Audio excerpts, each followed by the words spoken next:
The other day I was looking at a thumbnail here on YouTube. A beautiful young lady with a nice hairdo and some nerdy glasses. She had half a smile on her face and she looked relatively normal. The thumbnail was grayscale, and the title of that 1 hour long video was saying neurodivergent psychopath, and it put her name there. And so I didn't watch the video, but from the thumbnail, I was able to establish that the person that I was looking at on the thumbnail is actually the one who is the neurodivergent psychopath, the one that was actually being interviewed in that video.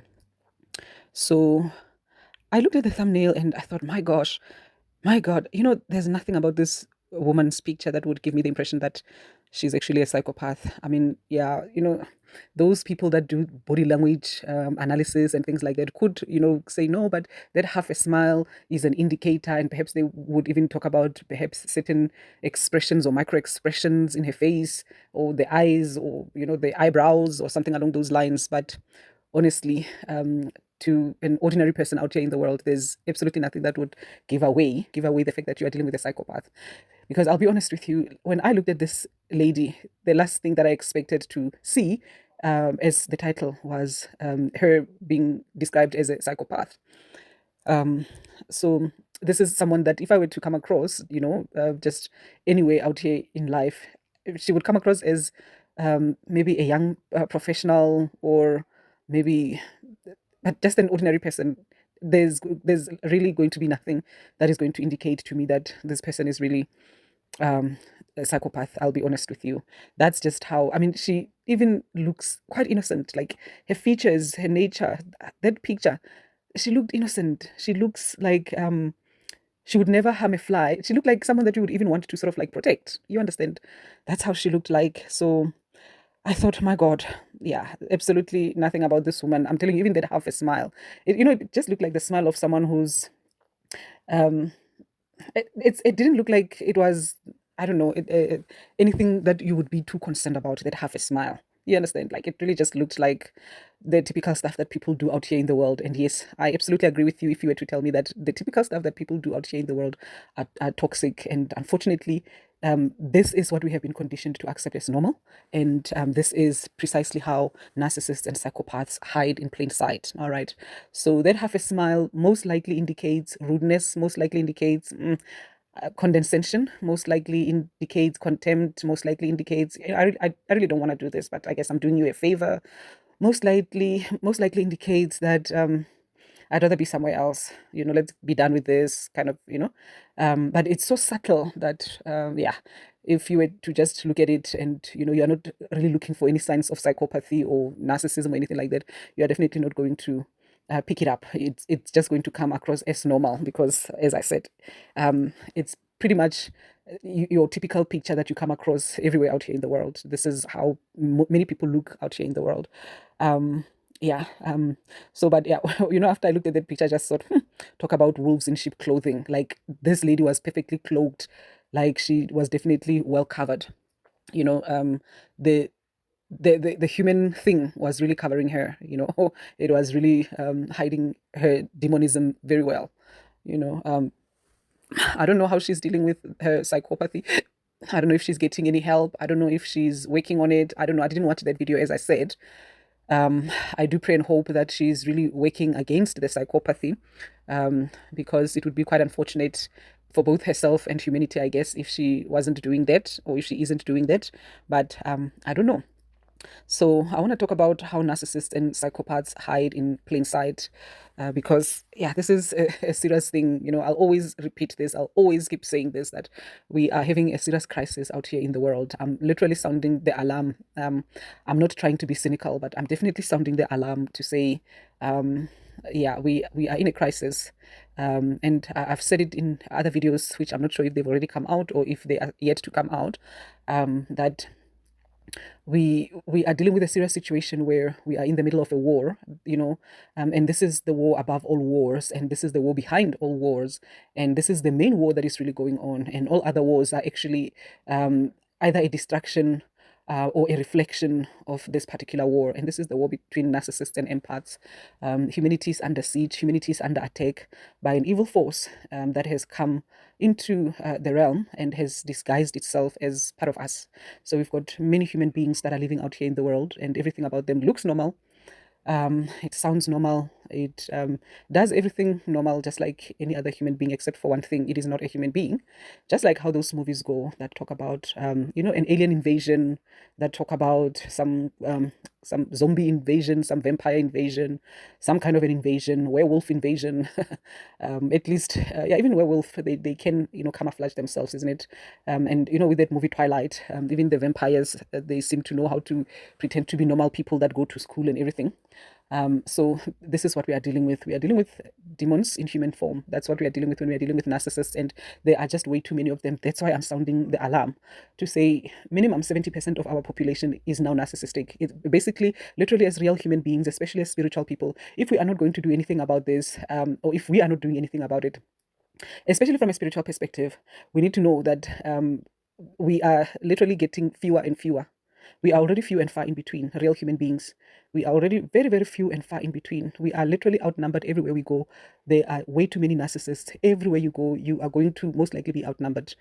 Um, if you are lucky enough, you might find one or two or three real human beings, but the majority of the people that will be around you will absolutely be narcissists. And this is an invisible war. This is an invisible attack. This is a silent siege, a silent coup, if we should call it that, because they are here to basically take anything and everything that they can take from us and from the planet and from anything and everything else, because you best believe that every single thing that is wrong with the world is because of narcissists. Every single thing. There isn't a single thing that you can pinpoint out here that is not traceable to narcissism or narcissist. You understand? So this is what is wrong with the world. It's not the war of the genders. It's not the war of the races or the nations or the religions. It's not the wars of the cultures. It's the war of evil and good. It's the war between good and evil. It's the war between narcissists and empaths. And I don't encourage anyone to do that whole thing of no, just pretend there's no war, or just ignore the war and all of that, or rise above the war. Stop focusing on war, stop talking about war, because what you focus on, you increase, and all of that. I don't believe that. I really believe that whenever it is that we are faced with a serious problem anywhere in life, we need to be able to look into what exactly is the root cause of that problem in order to be able to effectively address it. So if we're going to pretend that we're not having a narcissism pandemic out here in the world, and somehow we think or we believe that by just being positive and practicing love and lights, automatically it's going to disappear, we are deceiving ourselves, because we have been practicing love and lights all this time, and nothing has really happened other than the narcissism has just basically continued to multiply itself. You understand? So um, I'm sounding the alarm in that regard. How narcissists and psychopaths hide in plain sight. It's very easy for them to do so, because remember, this siege that has taken place, of which it most likely took place a few hundred years ago, and yeah, and the reason why I'm talking about a few hundred years ago, maybe about 200 years or somewhere there, I could be wrong. I'm basing this on this whole new, theory. I'm calling it new because, it's sort of like a new discovery for many of us. That has to do with the fact that, we just, at least 300 years ago, we actually had a much more superior civilization. We existed as a much more superior civilization than the one that exists now. And it definitely looks like something horrible happened, that, annihilated the people that existed at the time. And they most likely would have been a much better species of human beings than these ones that exist now. And what says that, what tells us that that was the case, is the legacy that they have been able to leave behind. To this day, we are still feeding off of everything that they left behind. There's absolutely nothing new that we brought here, or that we have, invented. We literally are living off of what the previous civilization left behind. And in fact, we are not only we are living like scavengers, looters, and we are reverse engineering the technology, and the energy grid and everything literally is a distorted version of what those people left. So not only did we use what they left behind, but we really are misusing it. And I'm using the word we loosely here, because let's face it, majority of us, we found a lot of things as they are, because the founders, who are the ones that are really responsible for this mess, are the ones that are doing all of these things, isn't it? And they are, just basically putting us in a position where we are not really able to decline per se. You understand? Because remember, they have established the matrix, the narcissistic dark matrix, that we have no choice but to participate in order to be able to continue to live. But they have really just distorted and perverted everything that they have found here. They have destroyed everything. And typically what narcissists do, typically how narcissists operate, they don't create anything. They are not creative. They are just good liars. They are good manipulators. They are very good with propaganda. They are very destructive. They know how to, copycat and take what belongs to other people and claim it as their own. They are very good at that. They would rather destroy you and take everything that belongs to you and, as I said, claim it as their own, but they're not going to do anything new, because these are beings that are disconnected from the source of life. They are disconnected from God. They're disconnected from true creator. And so they have no creative ability within them. They only can but distort what they find. They can only but steal, you understand, and pervert.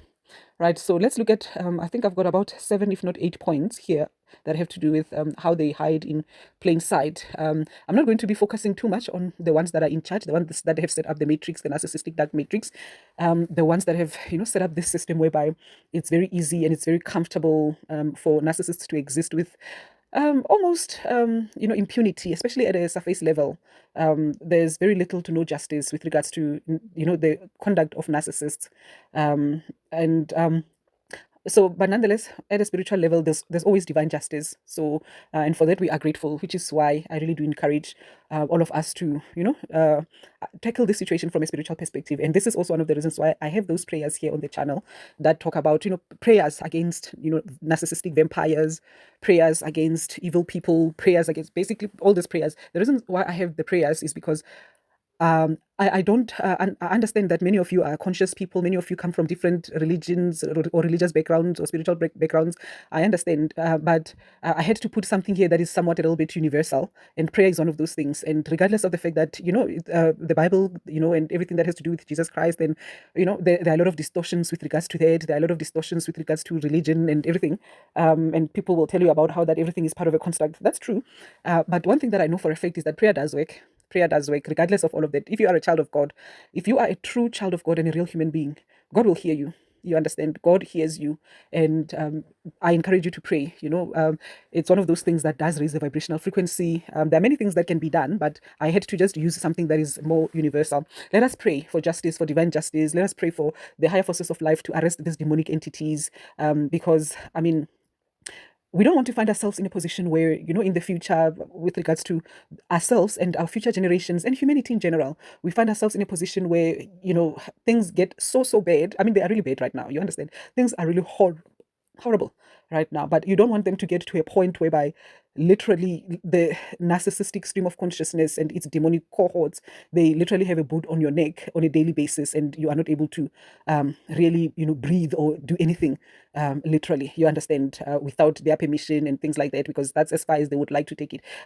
Things have gone very, very far as it is right now. Let's face it, things have gone very, very bad. They can get even worse than this, and I'm asking us to pray so that it doesn't get to that level. And we don't have to focus too much on the higher powers, we always talk about the fact that we've got the so-called archons and the leadership basically of this world. And of course, by this world, I'm referring to the narcissistic dark matrix.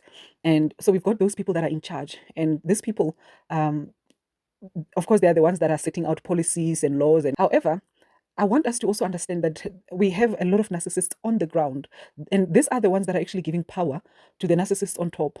You understand? And the narcissists on the ground are the ones that we really need to focus on more so than the narcissists in charge. Yes, we can focus, some attention on the narcissist on top with regards to whatever policies that they're implementing and things like that. But I really do believe that we want to focus on the narcissist, the everyday narcissist that you are dealing with.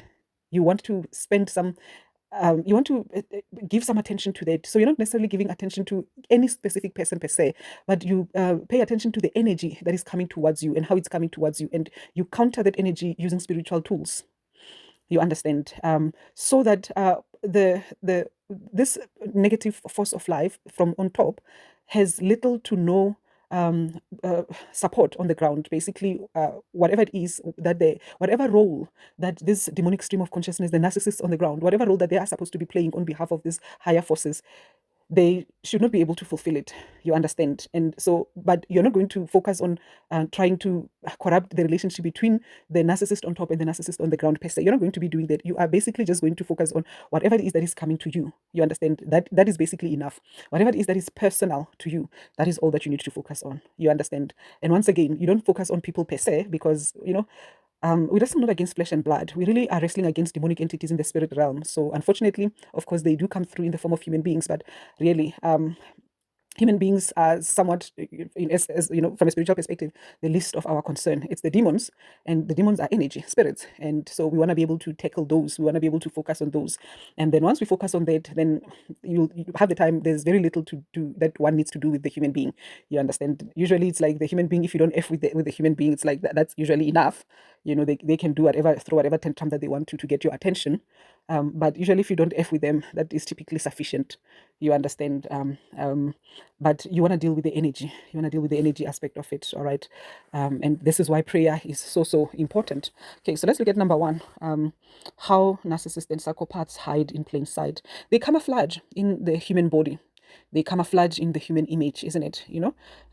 This is the greatest disguise that this evil entity has managed to set up for itself, and it's the best disguise that it has ever been able to use when it comes to causing harm to humanity. Because if a monster is coming at you and you can see there's a monster coming, many a times you automatically know that, okay, fine, you need to protect yourself, you need to run away, you need to attack it, you need to do whatever. You understand? But if you are looking at a person there that's just coming down the road and they look like this, young lady that I was just describing now, then that whole alarm that needs to start sounding within you doesn't. You understand?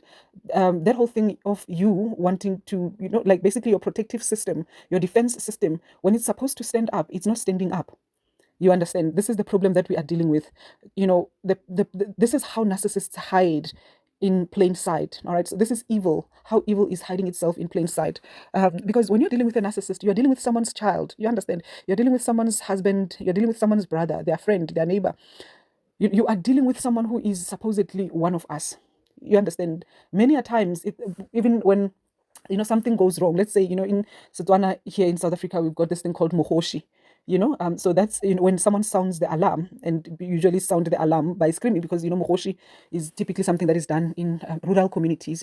And so when someone sounds an alarm like that, uh, maybe because something has gone wrong, something horrible has happened, the community members come, you understand. And so now when you are dealing with a situation of narcissism, majority of the time, the people that are coming, some of those people there are the ones that are the culprits, are the ones that are actually responsible for the very thing that you are sounding alarm for the very thing, the very horror that has occurred in that situation. You understand? So this is just how bad the situation is, because it's like, how are you able to address the problem if the problem is literally hiding itself as one of you? You understand? So this is how narcissists hide in plain sight. They hide by being human instead of showing up as demons. You need discernment. You need the DSM-5. Sometimes you need, a whole lot of things. You need a spiritual eye to be able to see what it is that you are dealing with. Because if you don't have any of those things, then you don't know. You don't know what you are dealing with. And the narcissist could literally be eating you alive for a very long time before you finally find out that you are being harmed here. You understand? It's much worse in those situations where the narcissist is someone that is very close to you. Someone that is, for example, a sibling or a relative of any sort. Like, it could be a parent, or it could be even your own child, isn't it? Um, but even, or a partner. Let's not forget a partner. Um, it's even more dangerous in those instances, because once again, this is a monster. And when you are supposed to do what people do when they see monsters, you don't do that. You understand? You don't do that. When you're supposed to defend yourself, when your guard is supposed to be up, when you're supposed to be running away, you don't run away. Because when you are looking at the person that you are dealing with, when you are looking at the monster, you don't see a monster, you see a human being. You see a cute young lady with a nice big hairdo, and half a smile, and some nerdy looking glasses. There's very little to nothing that is indicating that this person could actually be harming you. You understand?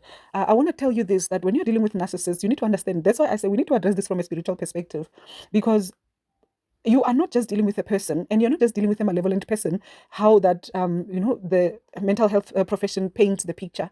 But when you're dealing with a narcissist, you are really dealing with someone literally you are dealing with demonic entities from hell. And so what happens is this person is almost always carrying around them a horde of demons.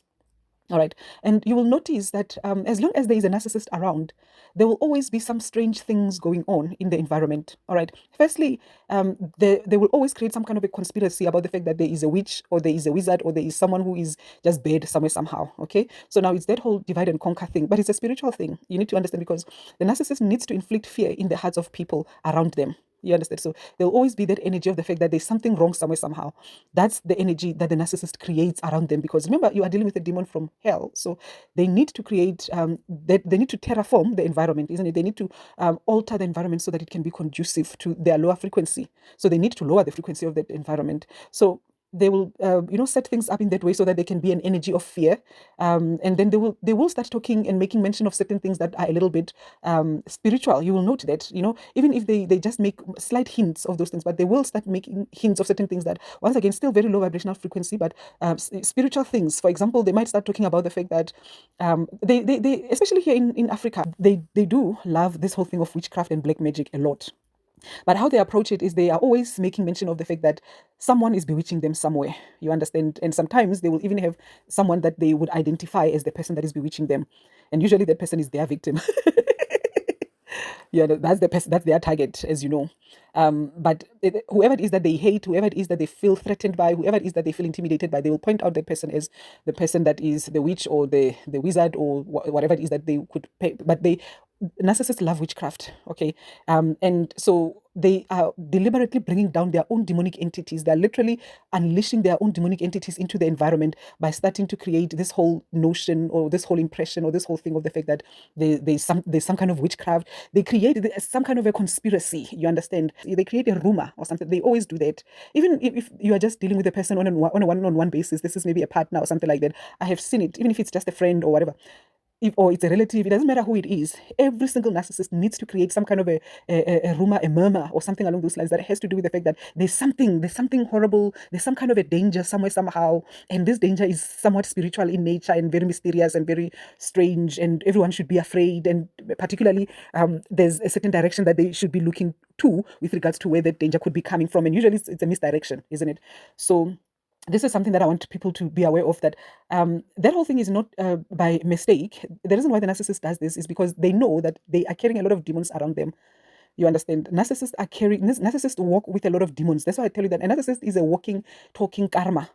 This is a demon from hell. So every single time, wherever the narcissist is, there is a bad thing. There are bound to be bad things happening. You understand? The narcissist, being a demon from hell, there's always going to be some kind of chaos, some kind of horrible thing happening around them.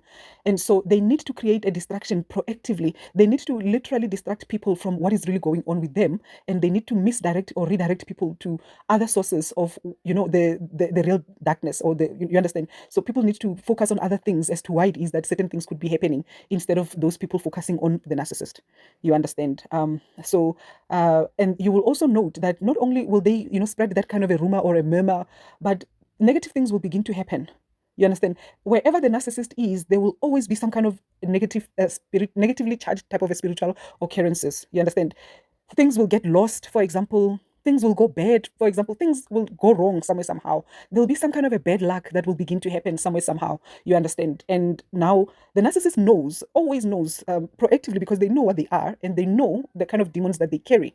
You understand? And so this is why they would have proactively made sure that they have programmed you to expect or to assume that a certain person would be the one that would be responsible for whatever negative thing that you would be experiencing in the future, because you will experience some negative thing as long as there is a narcissist in your life. But now the narcissist has programmed you to look somewhere else other than looking at the narcissist for why it is that something bad is happening to you. You understand? So, and once again, this is what I'm saying. Let's address this from a spiritual perspective, because there'll always be some weird things going on there. There are some demons you might find yourself getting abducted by aliens, for example, or you might start having some, sleep paralysis. You might start seeing shadow creatures, strange things getting lost, things going missing, things breaking down. A whole lot of weird things will happen in your life. You'll see you'll find yourself being in constant crisis mode when a narcissist is in it. That's why I will say to you that, If you have a lot of problems in your life, if you have a lot of challenges, if you are dealing with a lot of bad luck in your life, ask yourself who's around you. Like, who is it that you are interacting with on a regular basis? You understand? Who is it that you have opened yourself up to? You understand? It's usually the people that are very close to you that are really a problem. Because I promise you, the narcissist that is far away from you, especially if you have, cut those cords and you're practicing spiritual boundaries, they have very little impact upon your life as compared to the narcissist that has access to you. You understand? So usually people that you don't F with, they will hardly, bother you spiritually, because automatically from a spiritual perspective, you would have, closed the door on them. You understand? You haven't given them consent to access your psychic field. Whereas the people that you are effing with, they are the ones that you would have, like you literally, even in your sleep, in your energy, everything, your doors are open to them. They can come and go as they want, and then they can come and drop however many demons that they want to drop in your life. And then when things fall apart in your life and you don't understand why are things falling apart, you are not able to pick up that you are dealing with a demon here, because the demon does not look like a demon. The demon looks like a human being. You understand? So this is the problem that we are dealing with, and this is the one thing that catches a lot of people out. It catches a lot of people, and it's one of the things that really expose a lot of people as well, because many people would rather defend the narcissist because of the position and the role that the narcissist is playing in their lives, rather than defending the truth. A lot of people will see that a narcissist is a narcissist, and what the narcissist is doing is wrong, or it's evil, or it's demonic. But just because the narcissist is your child, just because the narcissist is your boyfriend or your husband or your wife or your partner, your baby mama, baby daddy, your sister, your cousin, your friend, just because the narcissist plays this particular role, then somehow you decide that you're going to defend the narcissist instead of calling them out, or instead of refusing to participate in their madness. You understand? And you are doing that because the narcissist is using the camouflage of being human to be able to do that. If the narcissist was showing up as the real monster that they are, you would have been able to say, oh, this is a monster, humanity, let's rise up against this monster and defend ourselves from it. But because the narcissist is presenting themselves as human, you are falling prey to their tricks and their manipulation. Let's look at number 2. The system hides them. All right, the system hides narcissists. Okay, and it does this by normalizing narcissism, as I might have touched on it earlier on. It just creates the kind of social environment where they and their kind can thrive, isn't it? Narcissists and their kind can thrive. It really does. We are literally living in a society where selfishness is the norm. As I previously mentioned, even certain micro expressions of rudeness, or just micro expressions of evil in this world, have been normalized. The most evil people in our society are the most respected ones, because they are quite often than not the most wealthiest. They are the most successful when it comes to materialistic possession. So they are quite often a lot of people's role models. The more manipulative you are, the more cold and cruel and aggressive and callous you are, the more this world makes way for you, the more you get what you want. The more you step over other people's heads, the more you destroy people's lives to get ahead, the more you do horrible things, the more you basically operate outside of your conscience, the more you thrive in this upside down world, and the more society uplifts you and feeds into your narcissism, and the more people want to be like you in this upside down world. And which is why narcissism is normalized, because the system itself has been set up in a way whereby you really do thrive if you operate this way, more so than if you actually operate from a perspective where you want everyone to win. And there are a lot of things that are being pushed where so-called culture is concerned, that are very aggressive, hostile, and violent. So, for example, we've got, this TV programming called Real Housewives and things like that. These things are very violent. It's like, and you call it drama, but if you look into it, it's not drama, it's violence. It's literal hostility, war, and aggression. Because it's all about women just busy, always ready to throw things at each other, always ready to, backstab each other, betray each other, hurt each other, cause harm in each other's lives. And you call it drama, you understand? But this is how this society is. We've normalized a lot of things that should not be normalized. Literally, in this world, empathy is a strange thing. I've done this in another video. I don't know if it's still coming or if it has already come through. But it has to do with the fact that, here in Africa, if you are an empath, this is one of those things that will tell you that the statistics are wrong. When the statistics tell you that, no, there are more empaths or more normal people than there are narcissists, that's an incorrect statistic. Because if that statistic was correct, then empathy would not be a strange thing out here in the world. You understand? Here in Africa, in South Africa in particular, because that's my home country, empathy, when you are an empath, you are eccentric. You understand? You stand out because you are way too different. You understand? People that are nice, people that are kind, people that are gentle, people that are loving, people that are authentic, people that are genuine, they are so few and far in between that if anyone comes across you, the immediate response is to actually doubt you and be suspicious of you. You understand? That speaks volumes to the kind of society that we are living in. And not only will you deal with people being suspicious with you, but narcissists will absolutely be on the attack against you. All right? They will just go all out, full on war against you. It's almost as if they want to, push out your kindness. They want to push out your, push it away, get rid of it, or something along those lines. But this tells you a lot about the kind of society that we are living in out here in the streets, and I believe it's the black streets. Okay, I'm sure the white streets have their own way that they show their own narcissism, because I know narcissism is a problem across the board. It's not a racial thing; it's a demonic thing. So, but I'll always make reference to the African community, the black community, because it's my community, and I'll also make mention of the South African community because it's my people.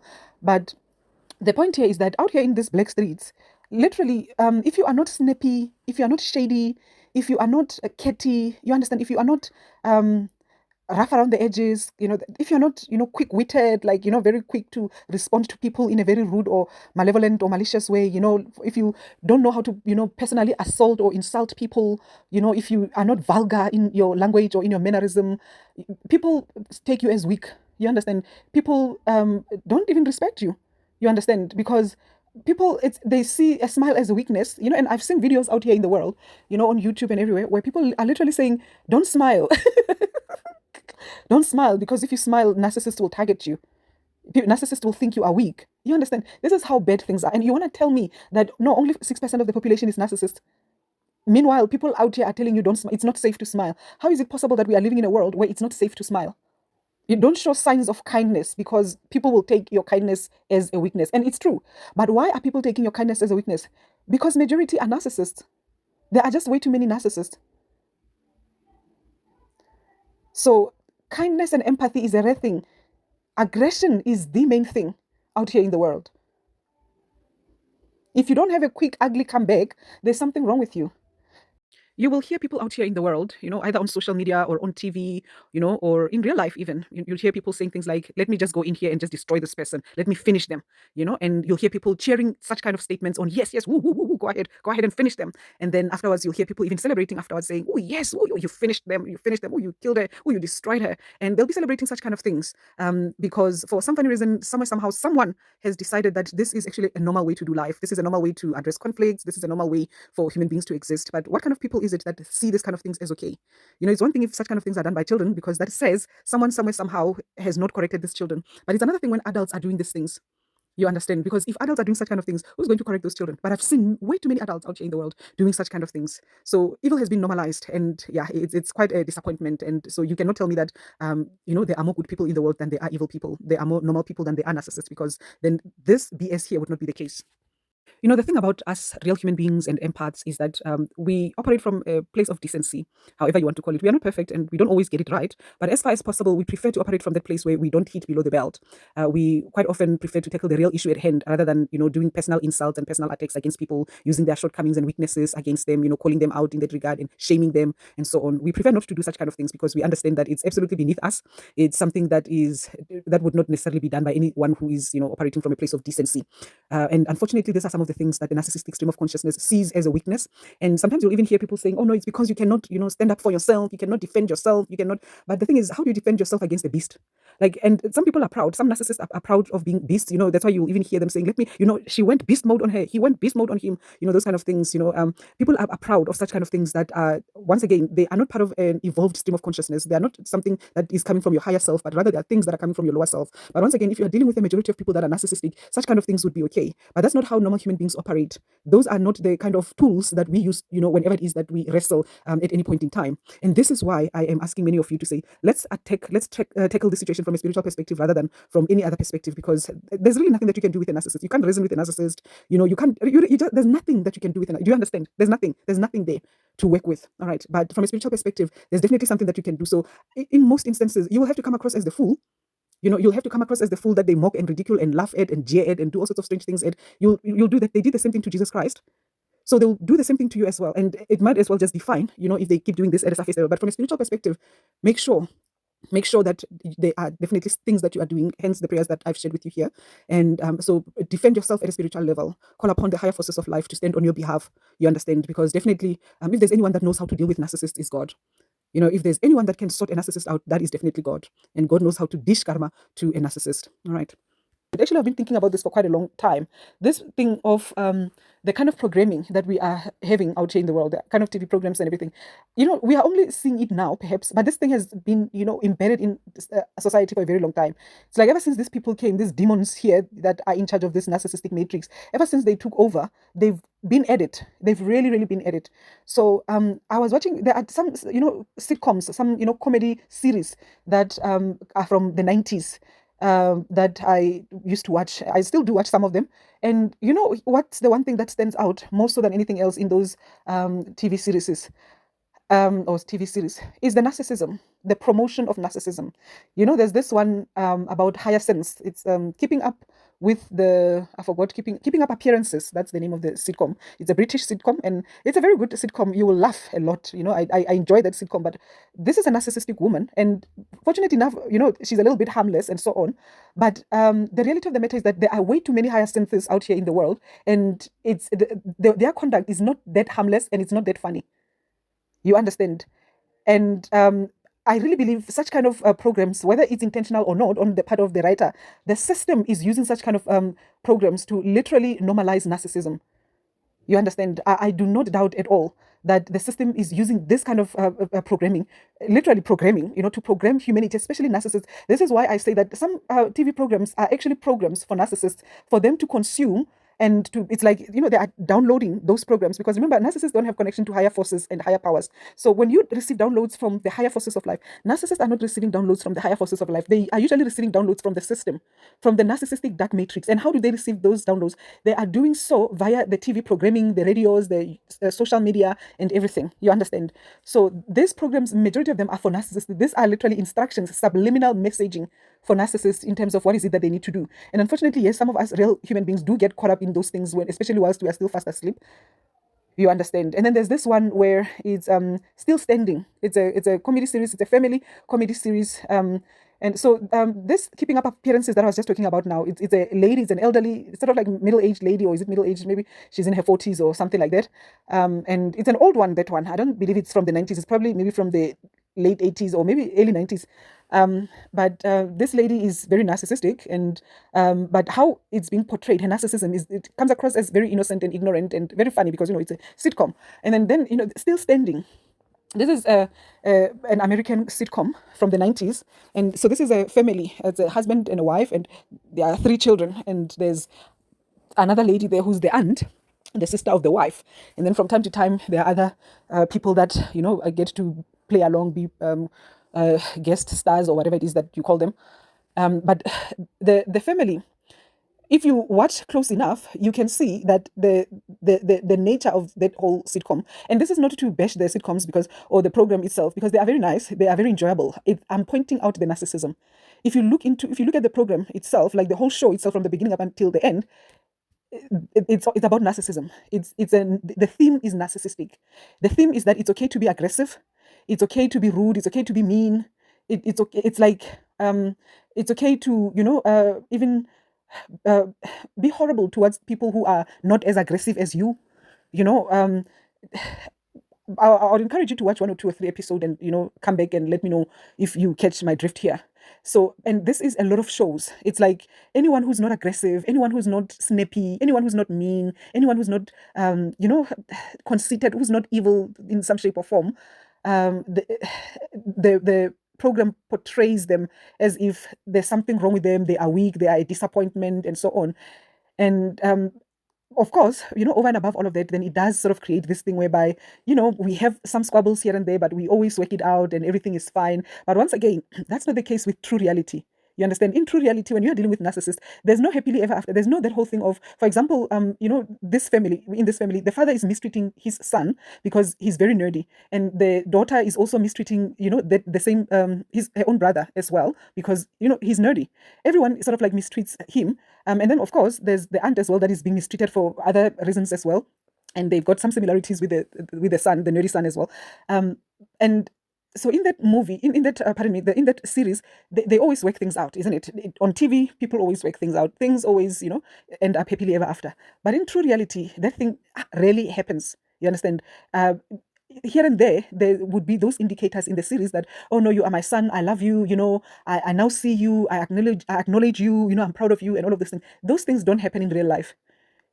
You understand? It's like all the way, the berating, all the horrible things. For example, the father would say things like, "Oh, son, son, son, how I wish I had a son," meaning you are not my son because you're not good enough.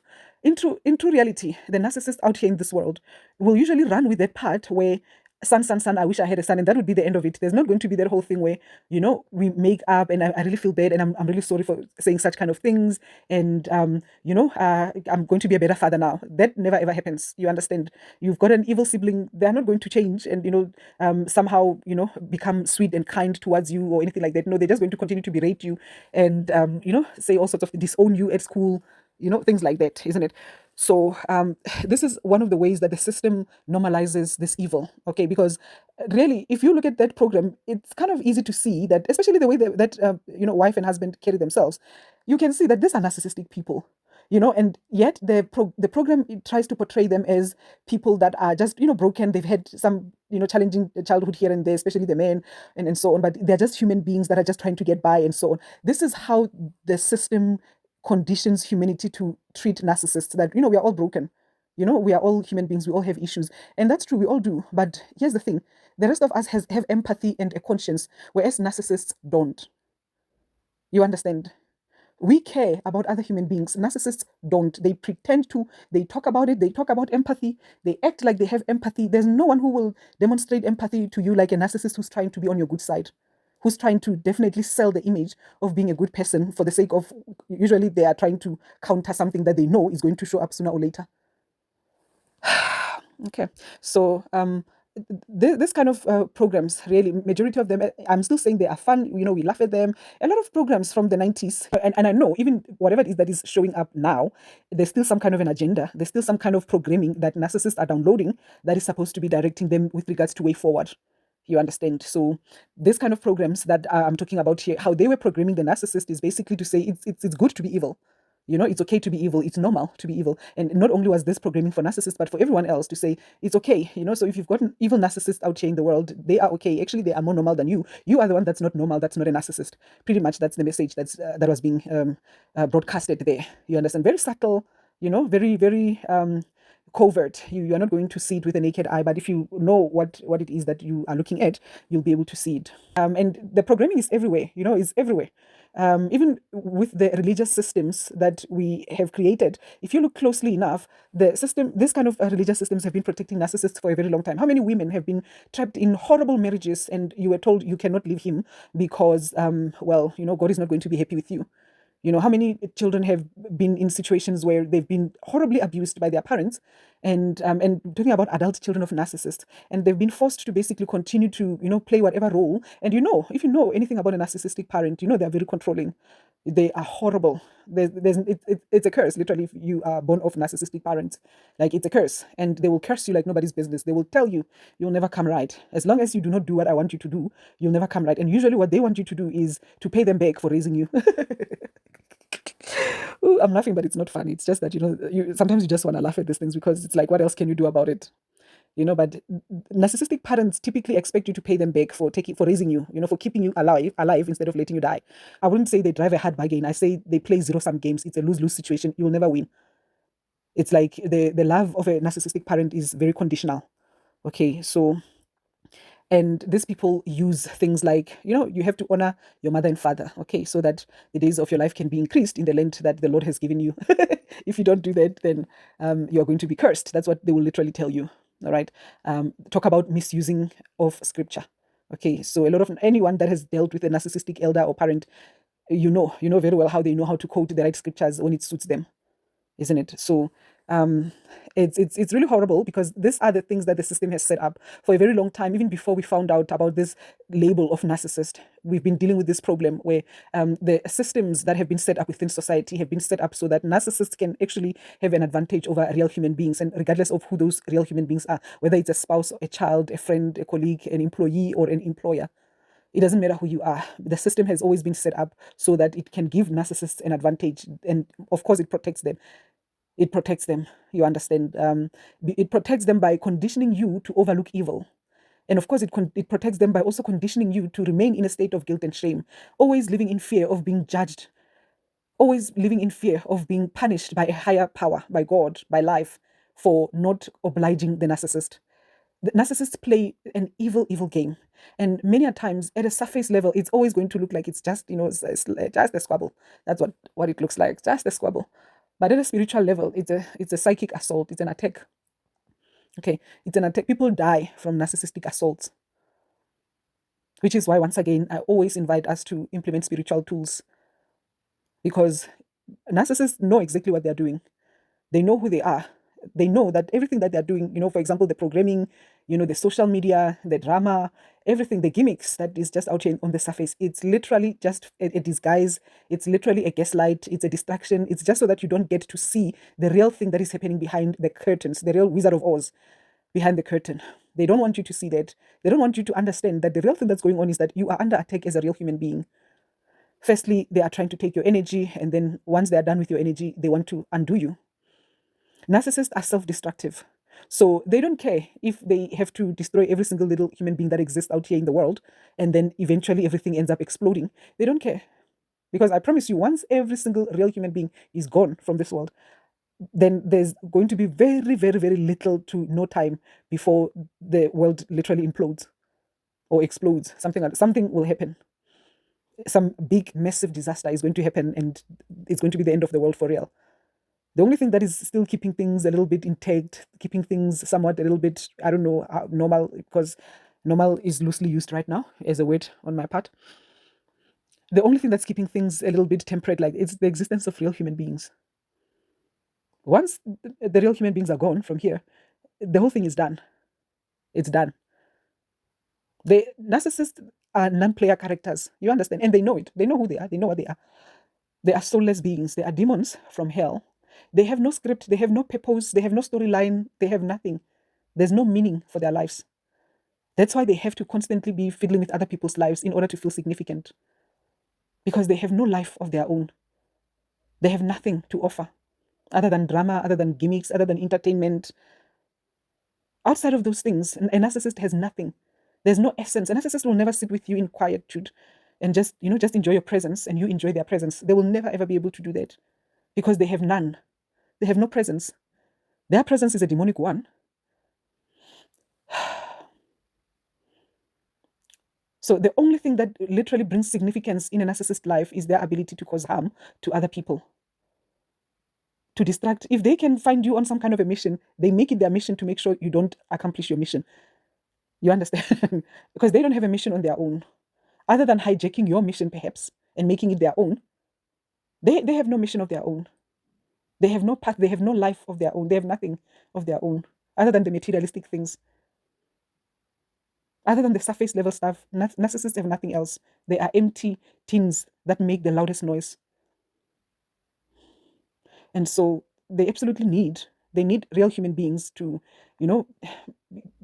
give significance to their existence. But the system protects them because they and the system are one. Okay. The system tells us it's wrong to point out the narcissism, you are being judgmental. Anyway, but the system protects them. This is why we need a higher power to intervene on behalf of humanity, because the system protects narcissists.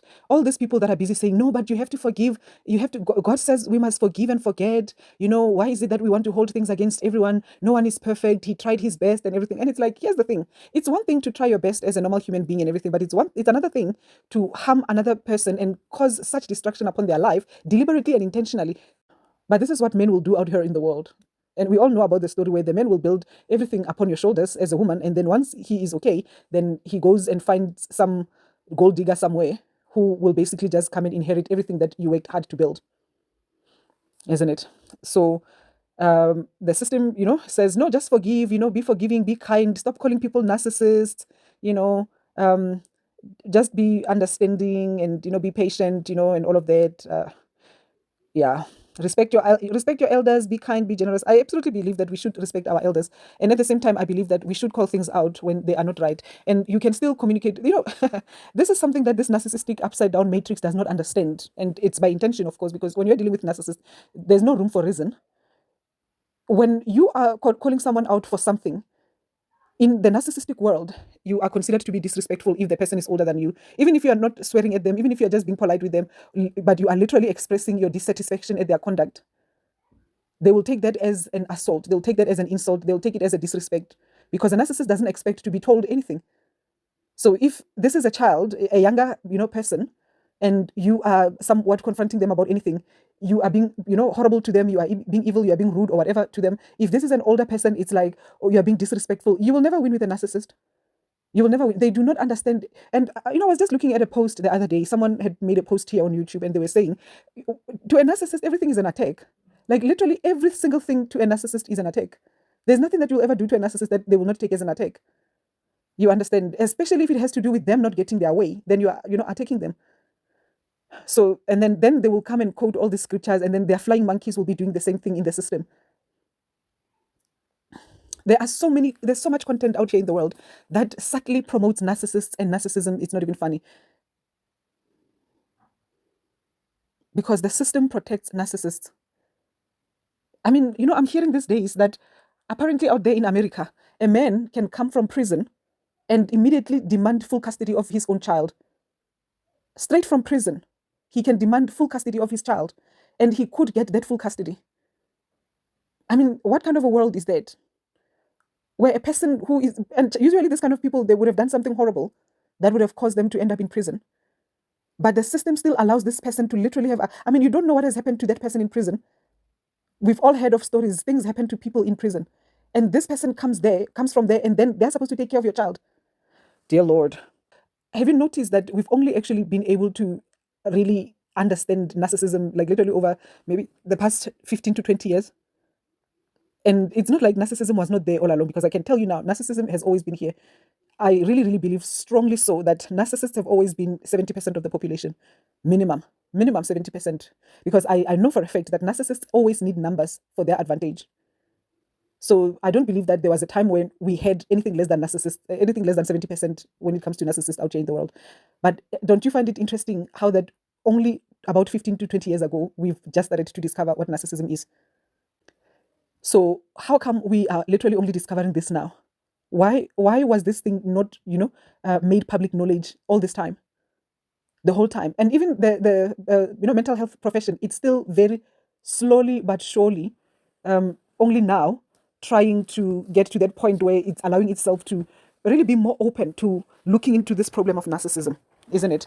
A lot of mental health professionals avoid, they really do avoid addressing the issue of narcissism. Very few mental health professionals on an everyday level. I'm not talking about social media, but I'm talking about on a practical level in terms of their own practice. Very few.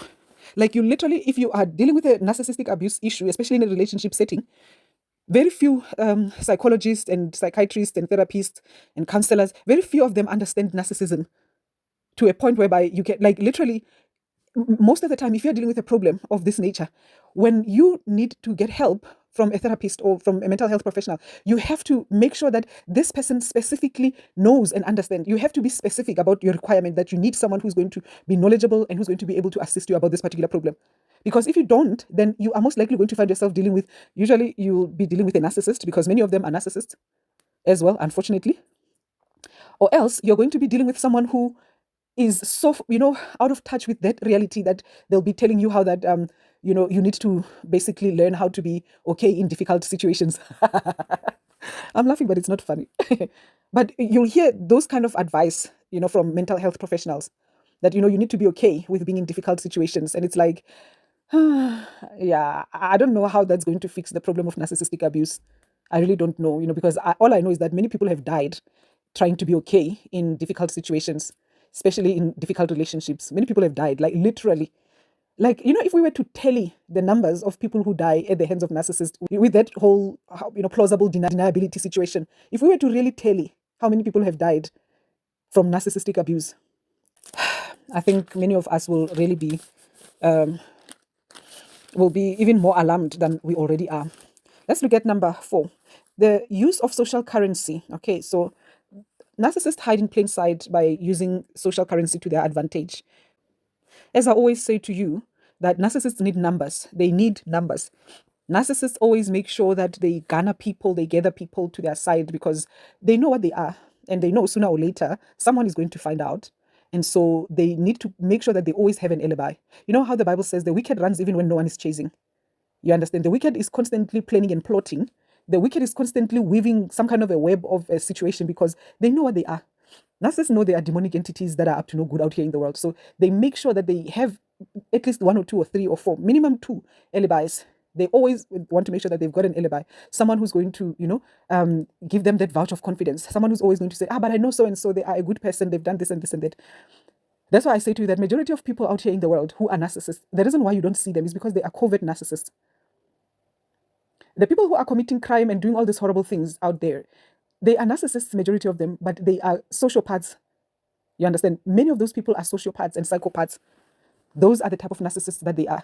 But there's an everyday narcissist that we are all dealing with. And that everyday narcissist is the one that does not typically do the kind of crime that will land them in jail if they do any crime. You understand? It's your everyday narcissist who's just a pest in the lives of people around them.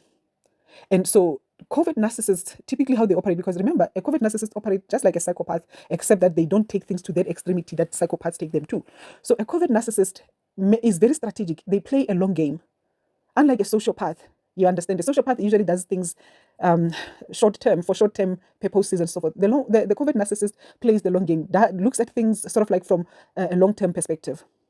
And so what they do is they make sure they know what they are, they know who they are, they know exactly what they're trying to do, and they know what they're trying to achieve.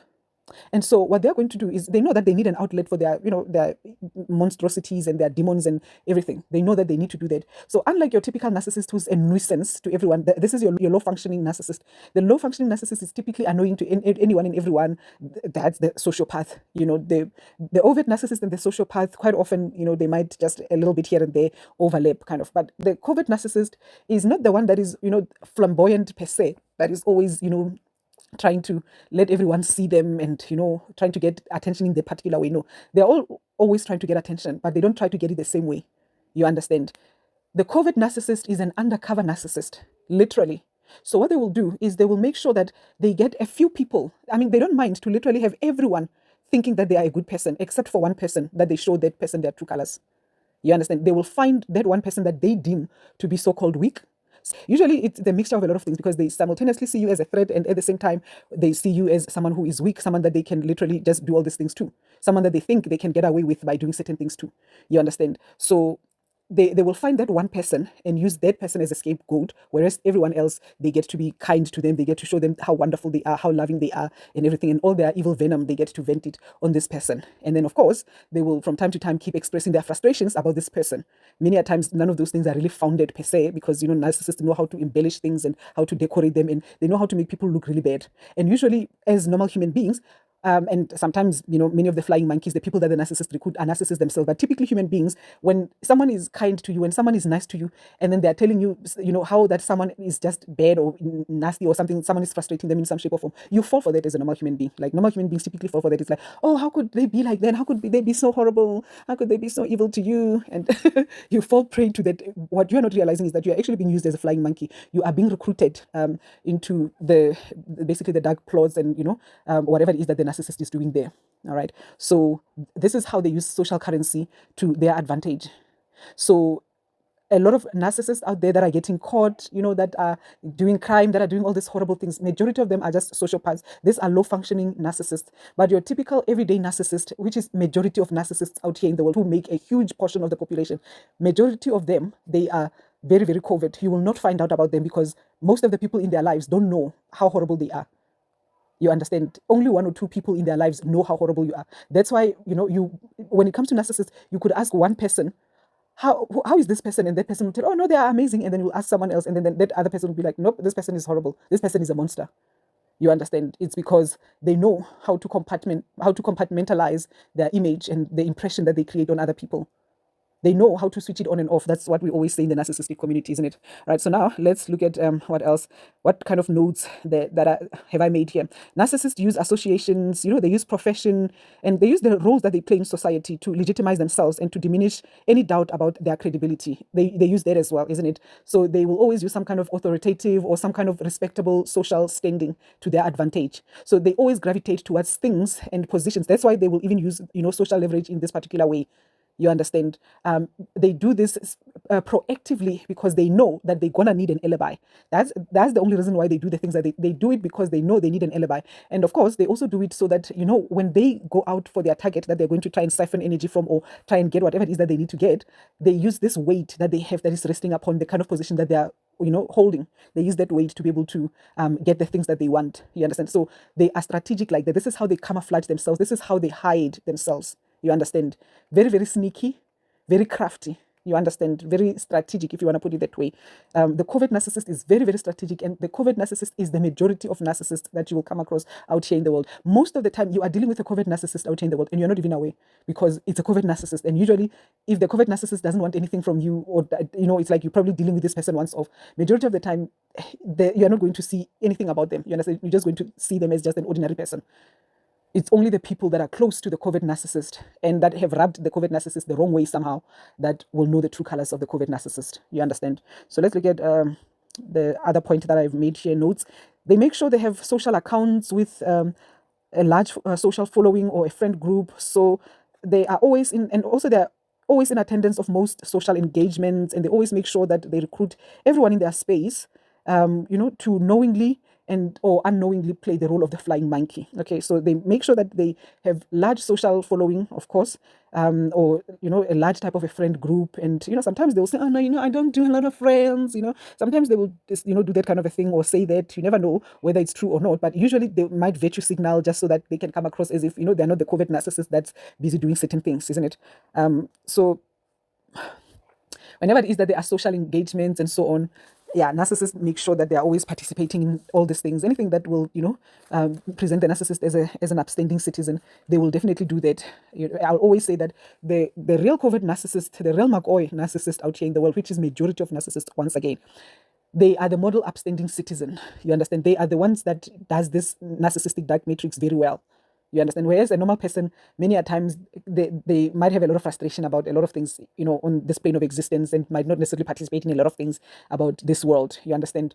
Not so a narcissist. Narcissists participate in everything, and, they've got all the things that they will even say that will make it look like, they are right for, and there's nothing wrong with, participating in things. But the point here is that the reason why the narcissist does those things, you understand, it's not the same as how a normal person would be doing those things.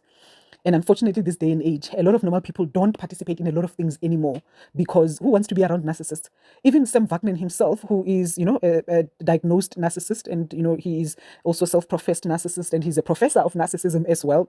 And he calls himself a professor of psychology.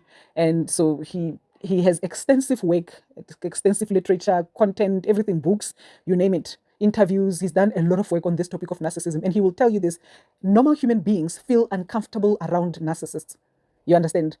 And this is something that I've always been saying, that around a narcissist you will not feel okay, because there's some kind of a distortion that takes. Their very energy distorts your reality. Their very energy distorts your energy. It feels like there's some kind of an attack that you are under, or it feels when you are around a narcissist, it feels the same way that it would feel if you are around a lion in the zoo or in the forest. You understand? It feels the same way that you would feel if you're around the boogeyman, a ghost, a monster, a demon. That's how it feels. The problem is that you find yourself dealing with the cognitive dissonance that has to do with the fact that the narcissist looks it's a person. You understand? So it's like you are feeling, why am I feeling strange? Why am I feeling weird? And I've had those encounters many times. And, I would be trying to talk to myself, trying to coach myself and all of that. And my system will be saying, no, we want to run away. Because, the system knows when there's a monster, as a human being, you need to run, or else you need to take out a weapon and, start, defending yourself, isn't it? But now, when you look around and there's no monster, it's just human beings, normal, ordinary looking, especially, let's say, for example, it's women. There's nothing really for you to be wanting to run away from there, because you're just dealing with real human beings. It's like, okay, there's nothing, that cognitive dissonance, you understand? You find yourself dealing with that. But the reason why you're feeling that is because the system, your inner system knows. It knows that there's a monster here. The body knows. It knows very well when you are dealing with a monster. It doesn't care whether the person looks like a human being or not. The energy will say everything that it needs to say. So you will feel it that there's a monster around me, there's a devil, there's a demon around me, there's a boogeyman around me, and then you will look around and it's like there's no boogeyman here. But the system will be saying, oh no, there's a boogeyman. Oh no, there's a boogeyman. Mayday, mayday. Siren, siren. You understand? But you will look around and you will not see any of that. Okay, so this is what ends up happening. And then this is how then the narcissist then is able to camouflage himself or herself, because then when you look around and you don't see the boogeyman, you just see a person there who looks innocent, who looks nerdy with their glasses and their half-baked smile. It's someone's child, it's someone's husband, it's someone's boyfriend, it's someone's girlfriend, it's someone's mommy, someone's aunt, cousin, sister, this and that. You are not seeing the monster that you're supposed to be seeing, that your system is reporting to you. You understand? But as a normal human being, you will always feel uncomfortable around a narcissist.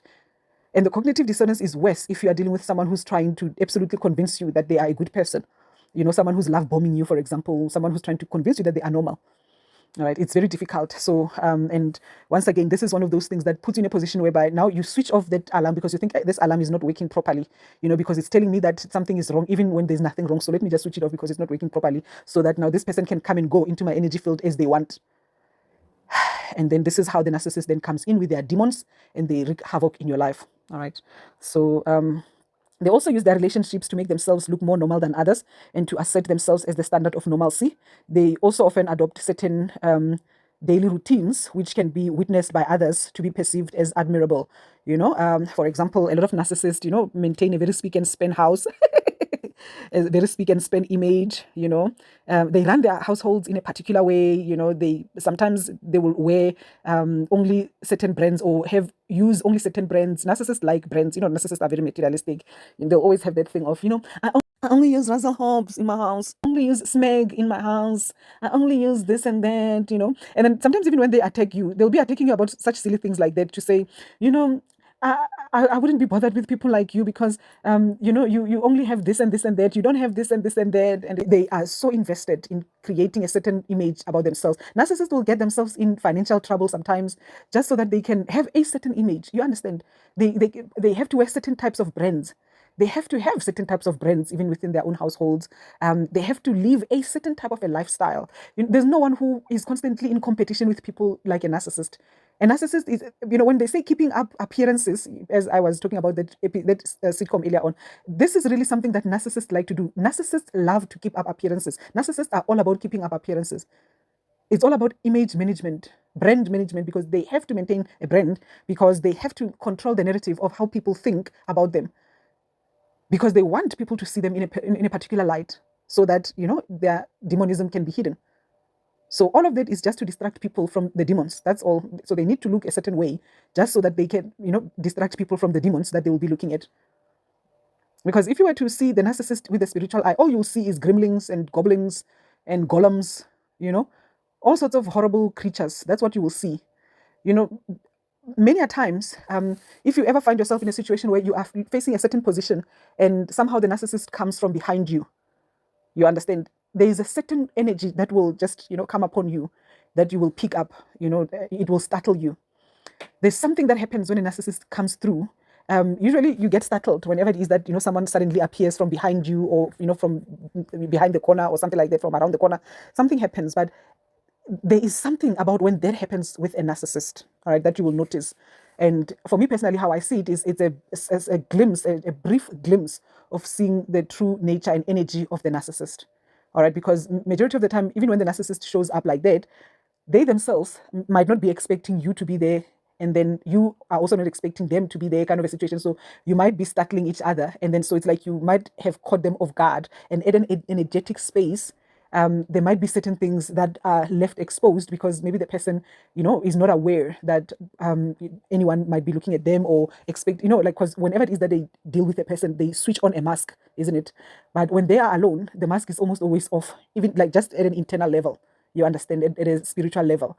So then all of a sudden you run into each other like that, usually maybe in a private space kind of a situation, maybe say inside the house or, something like that. You will pick up the energy of a narcissist there. It feels like, you literally ran into a goblin, a gremlin, and a golem. You understand? That's how it feels like. It feels like you ran into some dark creature, like it's like some lower astral plane type of a creature, dark in the middle of the night. Let's look at number 5. They distract and misguide people through the art of propaganda. Okay, so they're always complaining or reporting others for their so-called misdeeds, and the reason for this is to distract people away from the narcissist and their evil conduct. As I previously mentioned, they are always proactive with their propaganda and their smear campaigns because they know who they are, they know what they are doing, and they know sooner or later it might end up coming out. So proactively, they make sure that they already misdirect people by smearing certain people, so that once again the focus can be on other people instead of the narcissist. You understand? So the narcissist is always one of the ways to catch a narcissist actually is to through their tongue, because they need to use this tongue, this poisonous tongue of theirs, to just spread evil. They cannot keep quiet. They always have to talk about other people and how that other people annoy them, how that they are always complaining about other people. Narcissists, I mean, literally, I have been in situations where, and you'll be sitting with a narcissist, and everything will be quiet. A narcissist will just start a conversation about how that certain people, like literally, they'll start talking about how that certain people shouldn't be dressing a certain way. Maybe someone is passing, and that person is not necessarily wearing something horrible or whatever. Maybe they might just be wearing certain colors that a narcissist for whatever reason finds offensive. Then they'll start complaining, why would anyone wear some pink sneakers with a pink cap? Why would anyone do that? I'm just making an example, but these are the kind of things that a narcissist would be complaining about. Why would you wear green sneakers? Why would anyone wear green sneakers? What's wrong with them? That kind of a thing. They will just start complaining about people, about things that honestly they're just unnecessary. And before I knew that I was dealing with narcissists, and before I knew how to address the situation, I used to always ask them, why don't you talk to the person? Because sometimes it would be someone that they know that they would be complaining about. You understand? To say, why would anyone do this and this and that? But they'll be complaining about their own, maybe say, for example, their own sibling or their own partner, or their own parent, someone that is close to them. They'll be complaining about that person. And I'll be saying, but why don't you address the issue? Because why would you want to talk about a problem instead of addressing it and just resolving it? And I realized that, oh my word, this person has to do this because they are just doing propaganda. That's all. They are literally just doing propaganda. They are constantly focusing on smearing other people, making other people look bad, just so that they can look good. Literally, all the time, every time. They are, whenever it is that a narcissist is with you, they are doing everything in their power to make themselves look good, and they are very, very convinced that the only way to make themselves look good is by making other people look bad. So a narcissist needs to complain about someone or something. You understand? And of course, they're always painting themselves as, in a good light, always. They'll always be telling you about all the wonderful things that they do. And then when they talk about other people, then they'll be talking about even if they can say something nice about someone, sooner or later, they're going to come back and talk about all the horrible things that a person is doing. And yet, this would be the very same people that half the time the narcissist claims to love, claims to care about. You understand? And it's like, but if you really care about this person, why would you approach the situation in this particular way? Why don't you, there are some things that honestly people don't need to tell you about certain people in their lives, but narcissists will tell you certain things about those people in their lives. And what are they doing? Triangulating as well. Because now they're putting you in that situation where what kind of impression are you going to have about those people then? You understand? They are literally making sure that you don't have a positive impression about this person. You see this person in a negative light. So narcissists are horrible for that. They are really horrible for many reasons. They are really horrible, including this one. They keep people trapped in fear of other people and too busy resolving illusory problems just so that people don't get the chance to reflect on who the narcissist is, isn't it? That's why they do this thing. This is also part of divide and conquer strategy. So basically, by causing people to distrust, dislike, and just be uncomfortable with each other, they are effectively making sure that people in their circles don't really have that close affinity with each other. Because as you know, the narcissist wants to be the center of control, the center of communication, the center of everything. So they want everything to happen through them. They don't want people to have direct communication with each other. They don't want people to have direct relationships with each other. They want everything to happen through them. And if it so happens that those people do have any kind of communication with each other, the narcissist is proactively countering any possible chances of that becoming a threat to them by speaking negatively about the different people within their own circle. And so they'll gossip about this person to that person, and then gossip to that person about that person, all so that the people within their circle can be too distracted with the gossip about each other rather than focusing on the narcissist, who's almost always the real culprit. All right, let's look at number 6. Of course, they use black magic to cloak and disguise themselves, and black magic can come in the form of manipulation, but it can also come in the form of actual witchcraft, like black magic, casting spells, curses, hexes, voodoo, hoodoo, all these things. They use that, they do that. I definitely need to do a video here where I talk about narcissist and black magic. I definitely need to do that. I'm praying to God for strength to be able to do that, because I want to just do this series and finish, and then I need to rest. I just want to finish everything that I need to say. I want to say everything that I need to say, and then I need to take a break. Okay, and then I'll come back again when there's something else for me to say. But after doing this series, I definitely want to take a break. But before I take that break, I really need to talk to you about narcissist and black magic, because you do not understand how that narcissists love black magic. No one loves black magic like narcissists. Narcissist, it's like a narcissist and black magic are synonymous, just like narcissist and gossip are synonymous. They gel together. Show me a narcissist, I'll show you a black magician. Rarely will you come across a narcissist that does not practice some kind of hoodoo, black magic, some kind of demonism, there's something that a narcissist is doing that here in South Africa, I call it shaba shabetsing. Very rarely will you come across a narcissist that does not shaba shabetsa. They are always into it. Here in South Africa, you should see many of them, how they run to go through this traditional spiritual practice initiation. They go running. Many narcissists, like literally so many people out here in the world, they are going through the spiritual initiations. We call it a sangoma, a spiritual initiation. Ubungoma, that's what we call it here in South Africa. But it's a spiritual initiation to become a traditional a spiritual practitioner.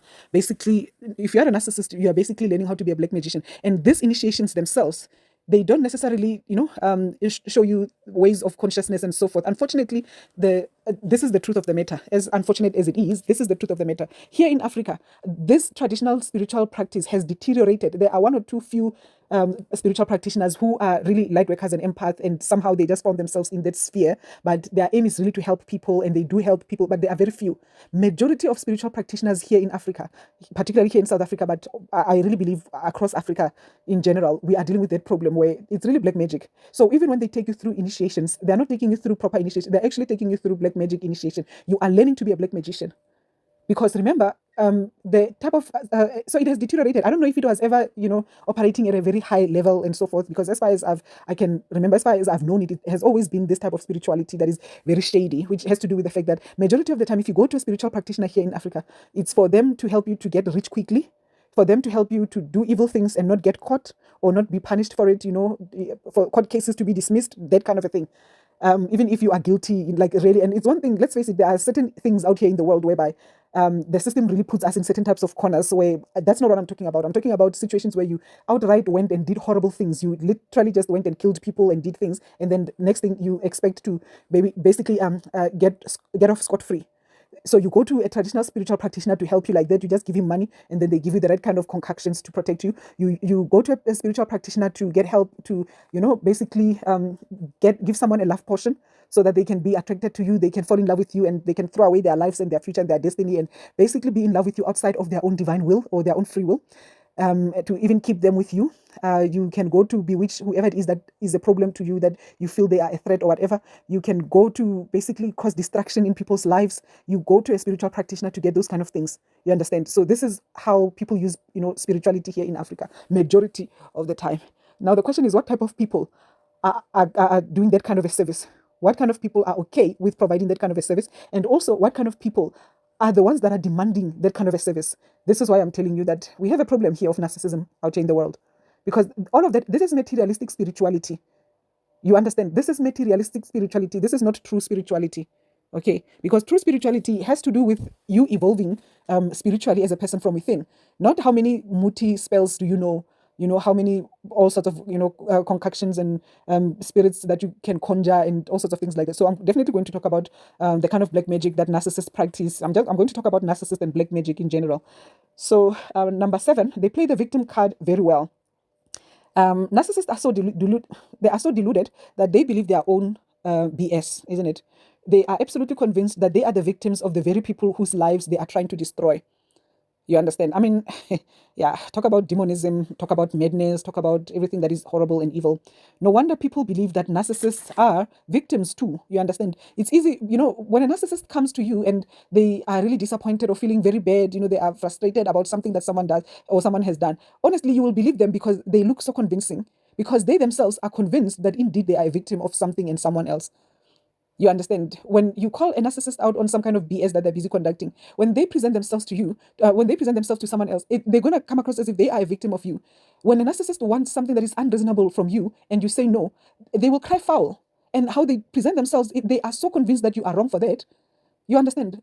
Narcissists believe their own BS. If there's anyone who smells their own socks, who literally smokes their own socks, that's a narcissist. They really, really believe their own delusions, their own madness, their own crap. They believe it. They believe their own lies. A narcissist is at war with reality. So they are convinced that, the fantasy that they are living in is a real one. Okay. And that's why they need numbers, so that everyone, and that's why, it had to be at least 70% of the population that are narcissistic, so that narcissists can always say to real people, this is how we do things here. What's wrong with you?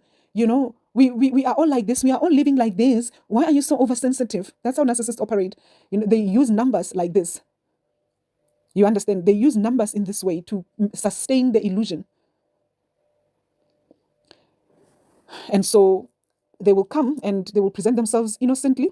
And then if you don't know what you don't know, you will believe them, because after all, only an evil person will pretend to be a victim when they are not, right? That's what you're thinking. Only an evil person will pretend to be a victim when they're not. So you're thinking, this person must be a victim because look at them, they really look like a victim. Meanwhile, yes, this is the boogeyman who's pretending to be a victim. Number 8, they wear the cloak of normalcy. All right. So remember, they've terraformed the environment. Now everything is upside down. Evil is normal now. Evil is good now.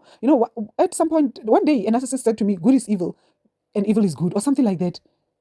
Basically, they said to me, up is down and down is up. You understand? This is how some narcissists see the situation. Actually, probably all of them see the situation that way. And so now everything has been turned upside down out here in the world. Everything that is abnormal has now become normal. And now, if you are normal, you come across as if you are abnormal out here. You understand?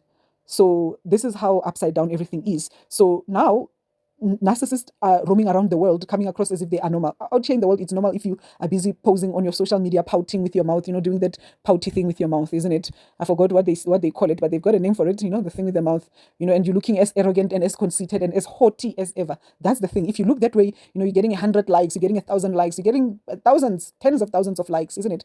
That's how it's supposed to look, because this is what is normal in this world. The narcissistic look is a normal look out here in the world, and people will tell you you need to look that way. You understand? Like if you look like a normal person, who's just curious, because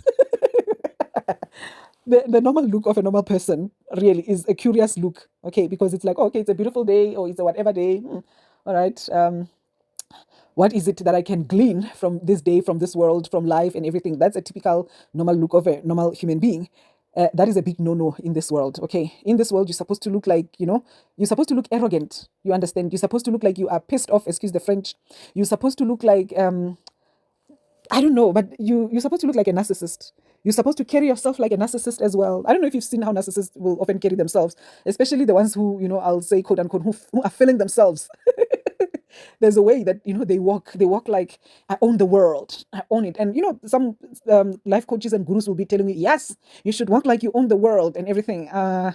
Nah, just be yourself. That's my take. Like, just be yourself. Like I've just had enough with this BS. I don't want to lie to you. Like all this BS that this upside down world has sold us, I've just had enough, because you look at all of these things that these people are telling you should be doing, because this is the right way. It shows that you are confident and everything. They are basically trying to tell you should be like a narcissist, because narcissism has been normalized in this world. And so now narcissists, when they are themselves, they are wearing the cloak of normalcy. You understand? Or are they wearing the cloak of normalcy, or are they really themselves? Because nowadays it does look and feel like we normal human beings have to come across as narcissists in order to feel normal. You understand? It's like you literally have to be a narcissist to feel. You have to be deceptive. You have to be manipulative. You have to be this person that is constantly trying to get people's attention, that is constantly trying to do all sorts of things. You constantly have to be a road runner, out and about. You always have to be out and about doing the things just so that people can think you are normal. You always have to be mingling and doing, you always have to be doing, lying, deceiving, manipulating, coercing, scheming, strategizing, doing the most. And then, of course, pouting for social media. It's like you are on a hamster wheel. You constantly have to be on a hamster wheel just so that you can be normal. I refuse. So narcissists are coming across as if, or presenting themselves as if all this BS is normal when it's not. And then now they are expecting everyone else to behave like that just so that they can come across as if it's normal. I refuse. It's fine if I have to stand alone. It's fine, but I refuse to be subject to some kind of BS where now, I'm not living the truth of who I am. And worst of all, aligning myself to demons, trying to come across like a demon, trying to be like demons just so that I can receive respect from demons. I refuse. So, but this is how the system has set things up. Now, everyone has to be like Kim Kardashian. Everyone in this world has to be like Kim Kardashian and her mom. No, I refuse. Why on earth should everyone be like Kim Kardashian and her mom? But if you look on social media, everyone is doing the Kim Kardashian thing. They've got the mouth pouting, they've got the thing. And even here on YouTube, when, you look at videos, people are doing videos. It doesn't matter what a person is talking about. There's always this thing of waving the hair, of doing the hair, just doing you've got your wig, isn't it? You've got your wig because you want to be like Kim Kardashian. We all want to look like Kim Kardashian because they told us we must look like Kim Kardashian so that they can take us seriously. Then, you're busy doing the hair, you're busy pushing the weave, you're busy doing it. There's a thing that you're busy doing, pushing it backwards, with your hand, busy touching it, busy holding it in a, kind of like alluring, seductive way. There's always that thing going on. I've done it myself, I know. But, as soon as you see these things, isn't it? Then you begin to say, oh my word, I can see what this is and I don't want to participate in it anymore. You understand? So there's just too much of that. So narcissists wear the cloak of normalcy, and the worst part is, it's like everyone is being recruited into this madness, and then it's a normal thing. It's like nowadays being normal. Probably, maybe people think, or maybe even men think you are not attractive if you're not doing many of these things here anymore. And it's like, of course, majority of them are narcissists, so they will definitely see that, there's something wrong when you don't do this thing, and it's fine. Let everyone show their true colors. It's better than when people pretend to be something that they are not, because it's like, why should we play games out here? Why? Most religious, spiritual, and cult systems attract narcissists instead of repelling them out here in this upside down world. I mean, a lot of churches that I've come across, it's like, if you go to that church and you are some kind of an important person, or you are some kind of a rich person, there's something special about you. All of a sudden, they treat you special, more important than the congregants who have been there for a very long time, and they have been cleaning the church. They've been doing all these wonderful things, all because you've got money, all because of your material possessions. Out here in this world, what has been normalized is literally, as long as you are rich, we are going to treat you with respect. As long as you've got some kind of financial prestige, you're going to, be respected. You're going to be loved by us. But as soon as, you are just average, or you are not doing that great financially, then we have no respect for you. We just treat you like some piece of crap. You understand? Maybe gum that is underneath my shoe that I need to remove. You understand? That's how people behave out here in the world. Everything is materialistic. And, the worst part that I have noticed as well is that, as a normal person, as a real human being, because you don't subscribe to those things, many of you, I know you don't subscribe to this kind of BS that is out here in the world that says, you should respect people based on their, material possessions. What I've seen is that, it's like, how many friends do you have? Okay, so if you've got many friends, then yeah, I'll, respect you even more. You've got, you got a man in your life, then I'll respect you even more. You got this and this and that. You've got this, you got a lawyer, you got a police, you got a doctor in your family. I'll respect you even more. You understand? Oh, look, what's your position? What's your career? Oh, I'll respect you even more. That's the attitude that people have out here in the world. All right. And of course, as we all know, narcissists mistreat, disrespect, and outright abuse people that they don't believe are worth anything materially. You understand? So when a narcissist is convinced that you have nothing of material value to offer them, that's when they show you their true colors, their true nasty selves. Hence, they mistreat people in restaurant, the service providers or the service workers in restaurants, and anyone and everyone that is in a bit of a lowly position. They mistreat such kind of people because to them, the only thing that's of value is whatever it is that you can bring to the table at a materialistic level, because they don't see human beings, because they themselves are not human beings. So this is how it is out here in the world. Narcissism has become normalized to an extent whereby what is really normal comes across as it's abnormal. And so narcissists really are convinced that they are normal, and they cloak themselves with the cloak of normalcy by doing the things that the system says are normal, yet they are not. A lot of the things that are out here in the world, there's nothing normal about them. Like literally, there are very, very few things in the world that are normal. I myself am doing my best to literally like steer as clear as possible from the matrix. But I know for a fact that I have not even begun to scratch the surface of staying away from the matrix. I have not even begun. I have not even begun to scratch the surface. Because that's how deep the rabbit hole is. That's how deep and well embedded into our lives the narcissism and the matrix are, which is the same thing. You understand? So yeah, those are the 8 points that I had to share with you.